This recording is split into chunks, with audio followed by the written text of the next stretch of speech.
ഇന്ന് നമുക്ക് അടിപൊളിയായിട്ടൊരു ബീഫ് വരട്ടിയത് ഉണ്ടാക്കാം കേട്ടോ.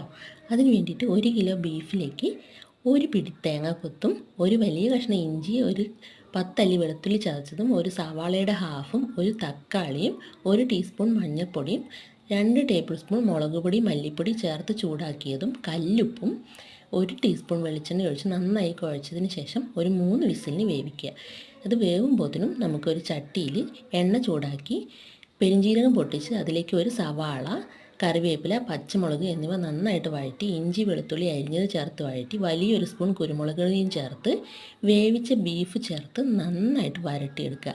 ഇടയ്ക്ക് ഓരോ സ്പൂൺ വെളിച്ചെണ്ണയും ഇടയ്ക്കിടയ്ക്ക് കറിവേപ്പിലയും ചേർക്കാൻ മറക്കരുത്. ഏറ്റവും ലാസ്റ്റ് കറിവേപ്പിലയും മല്ലിയിലയും തൂവി നന്നായി മിക്സ് ചെയ്ത് ഇറക്കിയ അടിപൊളി ബീഫ് വരട്ടിയത് റെഡി.